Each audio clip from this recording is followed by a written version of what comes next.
níbẹ̀ wọn ò nílé lóko. Ẹ sì kú dédé àsìkò yìí. Hey guys, it's Adironke again. Today I'd like to talk about another Yoruba proverb. And the title of this one is Ọmọ tó bá sọ ilé nù. Ọmọ tó bá sọ ilé nù. And the full proverb is Ọmọ tó bá sọ ilé nù ti so àpò ìyàkọ́. Ọmọ tó bá sọ ilé nù ti so àpò ìyàkọ́. Ọmọ tó bá sọ ilé nù ti so àpò ìyàkọ́. Ọmọ is child. Ọmọ is child. To is a combination of two words. T-O. T is if. O is he or she or it, depending on whatever you're talking about or whoever you're talking about. So to, so a child, if he or she or it, or you could say that. To, when you make it one word, when you don't try to get the different words that make it up out of it, it is that. It could very well be that. So to, that. Ba is if.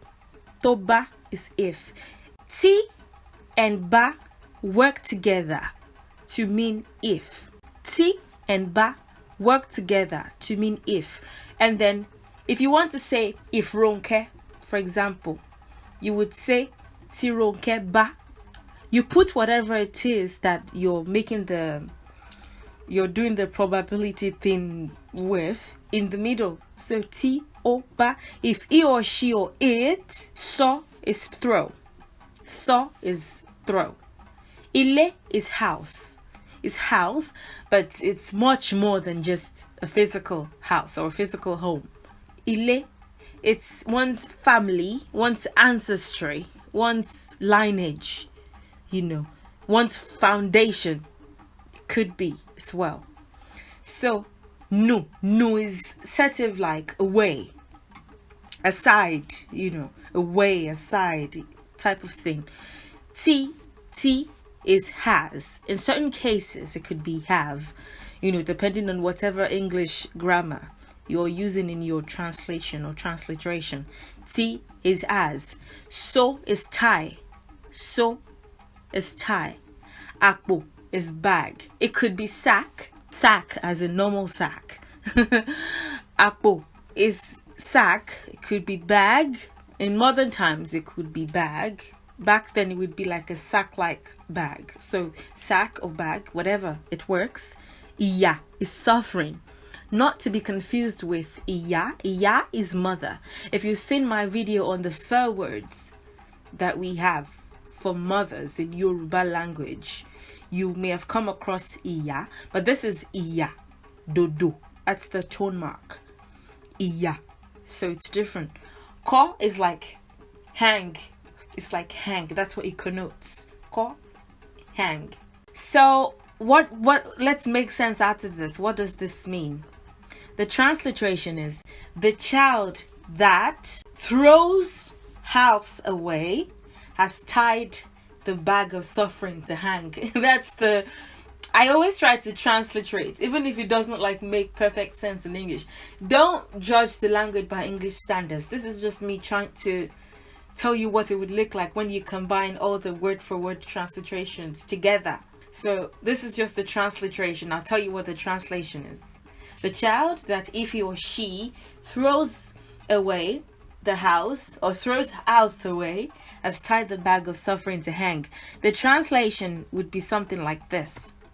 A child that forgets his or her home, his or her ancestry, his or her lineage, has placed himself in a position of suffering.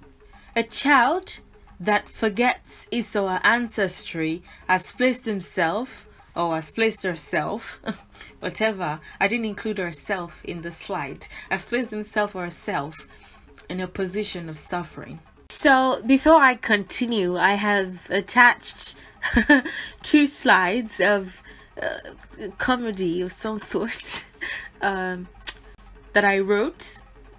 So I just want you to get a bit of laugh out of it. So this is the first. I won't read it out. I'll let you read it. And then the second is on the other slide that I will be sharing, is a bit longer. Yes, I wrote it, and it's on my website as well, like my blog/website. If you want to see it and then see more. Think about the story of the prodigal son. It's a biblical story, I know, but it's very good that one takes knowledge in whatever form or text that it appears, whether or not one necessarily believes in all of it. It's very important that one sips wisdom and knowledge without having to go crazy about trying to identify with everything that it is in and sort of use it for oneself. So I guess in the story, on the parable, the prodigal son took his father's money, took his share and left. And almost literally, when he was leaving, he must have had a bag or a sack or something with money or with his clothes or whatever in them. Almost figuratively, that was his bag of suffering.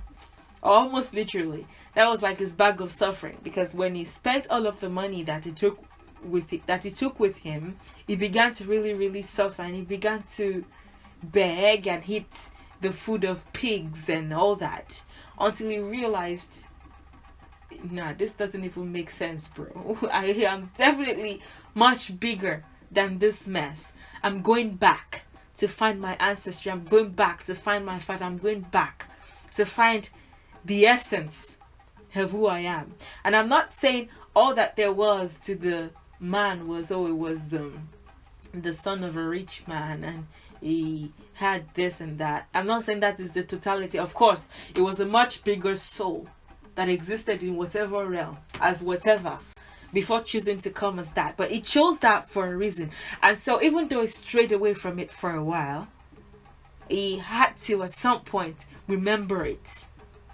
He had to at some point remember it so that he could leave the suffering and take pride in it again. I've talked about the proverb and I've talked about its translation. So let's go into the deeper aspects of the proverb. Have you ever, at any point in your life, asked yourself the question, who am I? Who are you? If I was to come up to you and say, who are you?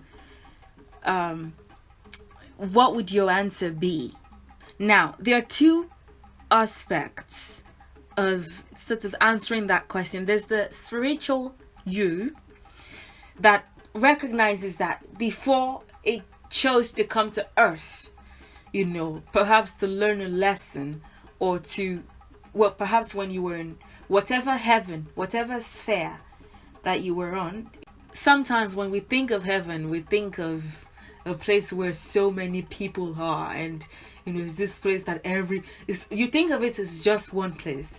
There are different heavens with their different names, so it's not just one linear restrictive thing. And I guess that's because of religion. We always think, there's this one place with like gold, and there are different kinds of heaven. Life in quotes exists in different forms, or existences exist in different forms, ruled by different concepts and all of that. So you recognize that you are a soul. You are much bigger than any race that you belong to, any parents that you were born to, any siblings that you have, any job that you have. There's this much greater essence that is you. But that somehow, if you're asked the question, who am I, or who are you, whatever, you would not be able to completely answer that question without somehow making a reference to either your ancestry or your lineage or the family that you were born into or the environment that you were born into or things like that. If someone asks me, who am I? I'm going to think of my name. I'm going to think of my age. I'm probably going to think of how I was born. I'm going to think of my talents.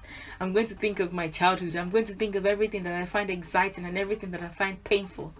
Who we are, now that we've reincarnated in whatever form that we currently are, is related to that. And we've chosen that for a reason. That is why we cannot ignore it.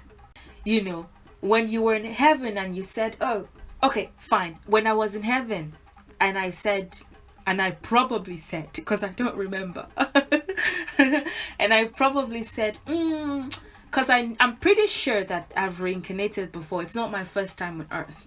So when I died in whatever reincarnation that was, I know that I was a female. I know that I was a priestess. You know, I do know a couple of things about it because I've done some work to try to find out. You know, I got super curious. So when I probably went back to heaven and I rested and I did everything, I thought, okay, this is what I want to do. I want to come back to earth and I want to teach this language. Because I want to teach the Yoruba language, it would only make sense that I say, okay, just so that I would be more confident in my teaching or whatever, let me come as a Yoruba person. In my previous life, for goodness sake, I could have been Greek or an Egyptian or a Native American. Actually, I was one of these three. I still can't figure out which one is which. Or I could have been Asian or whatever I was. I decided to come here as this for a reason. Perhaps because there's a lesson that I have to learn. There's something that I have to teach. There's something that I have to experience. There's something that I have to do. So we understand that we are much more than whatever ancestry, whatever home, whatever parents that we've come through. But we are that as well. And that is why we mustn't forget it. You know, usually when you see celebrities or people that have made it big in life, they would often refer to, you know, something that their papa told them when they were 2 or something that their mama told them when they were 3. You know, somehow it's one of the things that has carried them through life. Being able to identify who they are. And again, you say, oh, I'm much more than Ronke, I'm a soul. And I'm yes. But in this incarnation, there's something that you're supposed to work with through whatever channel, whatever ancestry, whatever race, whatever that you've come through. Now, back to the question, who are you? Look at these 2 items that I've included. One is a cup. The other is a knife. And it is because you've properly recognized what these 2 things are that you would know what to use it for. In order to properly and successfully utilize a thing, you must know what it is. And when you know what it is, you will know what its purpose is. So because I've properly identified that, you know, this is a knife, I won't stick it down my throat. All things being equal, you know, oh, I want to cut my cucumbers. This is what to use because it is a knife. I know what it has been created for, what it's present, you know, in my hands for, what I'm supposed to use it for. And then the cup, I won't say, quite edible, let me chew it. I would know that it's for drinking water or tea or whatever liquid that I choose. So it's very important that you know who you are. That you know who you are. And some of that answer, to be honest with you, you might think that it's not necessarily so. If I'm black, I don't necessarily have to be blackish, or to even say blackish. What is that? Somehow, your ancestry, your lineage, your family is part of who you can't separate yourself from it. You chose it. You chose it for a reason. It's supposed to help you. Now, look at these 2 men. I don't know what their ancestry is. I don't know the kind of family that they were born into. It's very important that we don't forget the lessons that we were taught as children. Now, if when you were a child, your mother told you, oh, pull up your pants, or don't lie, don't steal, don't scream. I know that some parents sort of do the discipline thing to the extreme, and whether we are resolving a karma or we are building another one, that whether we like it or not, we may have, don't let me say whether we like it or not, we do have a choice, but at some point we may choose to come back to resolve whatever karma it is that we are sort of developing for ourselves, or whether there's a lesson linked to such harshness from this kind of parents. I know that there's a painful, not perfect aspect to things, but if you are a child and you remember your mother telling you, pull up your pants, don't lie, don't steal, stand straight, sit tall, you have to be up before 8 a.m. All these things that can sometimes be mean, but we've chosen it so that it can help us, or we've decided to experience it, go through that mother or that father, whatever, because there's a lesson. Perhaps you're supposed to learn the lesson of independence, of learning to trust or whatever, and that's why you've come through a channel. They would have taught you some manners, so when you grow up and you start to dress like this, it's ridiculous. You've sort of forgotten it completely. Why? You've forgotten it. You know, you grow up, you say, oh, that's not me anymore, I have to forget all of that, it's not me. You chose it because there was a lesson, there was something that your soul wanted to do with it. A child that has forgotten his lineage, his family, his ancestry, his pride, will definitely suffer. Apart from the fact that, you know, when you see this some people dress like this, to be perfectly deeply honest, the level of respect that you would have for them may not be the same as, you know, the level of respect that you would have for someone that is dressed differently. So when you walk up to these people and you call them the N-word, or you call them something awful, if they don't know who they are, at their very essence, they will get mad. They will think, why you... If someone comes to me and calls me a cat, I won't be mad about it, because it's not who I know that it's a bad analogy, terrible analogy. There's much pain and, you know, a bigger reality with being called the N-word than, oh, someone just called me a cat. I know that's not who I am. I don't have to care.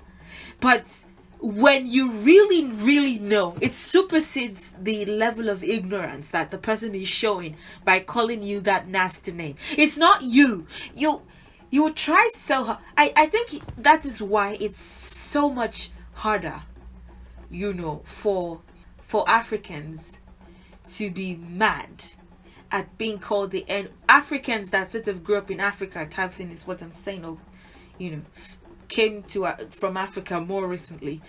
When you call them the N-word, it doesn't really hurt as much as it would an African American.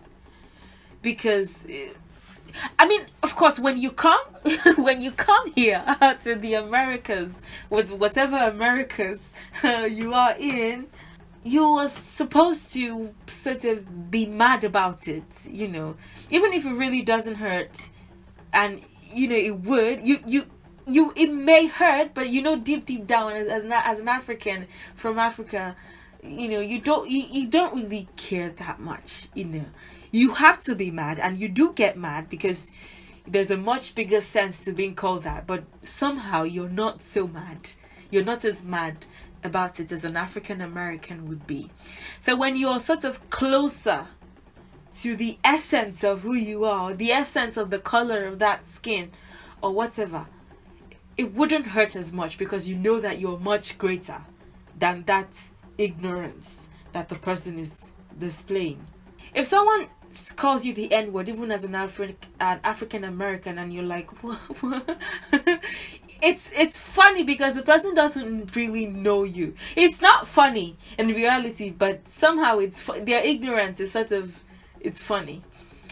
You know that you are from Nigeria. You know that you are from this root, this lineage. You know that this person is the deity over your head. You know that, you know who you are, you know, according to your, and it, maybe not even going as far back as Nigeria, you know, maybe you know the family that you're from, you know that you're a talented person, you have this gift, you have just knowing who you are, and many times linked to your true ancestry too, especially in modern times when, you know, there's this racial struggle.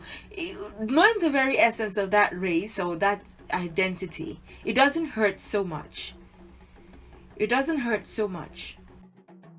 I find it quite surprising that people who have made it big in life have at some point acknowledged their that are Africans have at some point acknowledged their African ancestry. It was it was quite nasty for Africans at some point, before the sudden revolution that came, I think sometimes in the 60s or whatever, in which Africans will come to whether America or Canada, whatever whatever Americas, and they would be called African booty scratchers, or and even sometimes from fellow Africans, from African Americans, I mean. So but now there's been this revolution and everybody's so proud. Everybody that is at least almost everybody is so proud, or maybe not necessarily so proud for some, but are more willing to accept that identity because they find some kind of strength in it. When they dress as an African, they feel different than they would when they're just wearing a piece of, somehow they can accept the pride that comes with it. Look at, this is Michael Jackson, and the first time that I saw a video of him, whether receiving a chieftaincy title or being crowned for something, I found it quite interesting that, there was this passionate side to him. And I feel that Michael Jackson was extremely misunderstood because there was just this deep aspect. I know that whatever happened with his skin and vitiligo, more precisely, sort of hated the misjudgments against him. And then when his hair got burnt and everyone started saying, oh, his hair is long now, it's not curly, whatever happened, somehow the essence is, it didn't forget his ancestry, and he didn't forget his family. He didn't really forget. He didn't forget it. He knew who he was. It was such an avid reader, and he knew who he was. This is a perfect example of what I was saying earlier. When you sort of choose to be someone's son because there's a lesson that you're supposed to learn from them, but then they go over the top with the discipline thing, and you sort of have to heal yourself. The things that his father taught him, about this is how you stand on stage, this is how you approach an audience, they were helpful for him throughout his life, but then there was a lot of pain attached too. Look at Jidenna, is a very good example of that 21st century, one of the people who embrace their lineage, their ancestry, and it sort of reflects in the way that he dresses, and his music is different. It's different because he's able to accept that part of him, being from an Igbo, an African father, and a white man. But he's able to sort of accept both sides, blend both sides, and there's just this beautiful thing that is the results, in his music and how he speaks and everything. This is James Brown. And the other person on the other side is Muhammad Ali, and this is both of them in Nigeria. The picture on the right is Muhammad Ali with some pupils in a primary school. I don't know what part, but a primary school in Nigeria. I don't know if it still exists or it is closed down. And the other person, James Brown, with some cool cats beside him and some ladies who are obviously enjoying his presence. And you may go, maybe there is this patronizing thing to it. Let me just they're definitely not patronizing their ancestry or it is who they are, whether or not they care so much about trying to find out the exact African country that they are from, or the exact, even if they want to stay on the surface of it all, it's still beautiful how they accepted their ancestry, and it's sort of reflected in the pride with which they carried themselves. It made them less vulnerable to being verbally attacked or emotionally attacked. If you walked out to them and you call them the N-word, they would probably giggle. I know who I am. I've not forgotten the very essence of the ancestry that I have, and I take pride in it. And this is Steph Curry, and that is Beyonce, and that is Muhammad Ali, and that is Jay-Z, and this is Naomi Campbell, and this is Fela Kuti. I think Fela lived in London for a while, and he didn't forget. He didn't try to be who he was not, is what I'm saying. And it's very easy that the peer pressure of living in an European country or an American country, you sort of because of the need to blend, or maybe the need to be accepted or whatever, some things about you change. If you don't consciously try to ground yourself and say, this is who I am, this is my ancestry, this is how we dress, this is how we speak, this is how we address people. When you don't forget all of that, it helps. So that's the proverb. I hope this is not, I think I got really passionate, and I didn't want it to be this long, but here we go. So if you have any questions, please don't hesitate to ask. I'll be more than happy to respond. Please like, share, subscribe, leave your comments, participate. Let me know how you feel. Let me know if there's something that you'd like to say. And thank you so much for your support. Please continue to support my channel. I thank all of you. I see everything. And I'll see you in the next video. Have a good day and goodbye.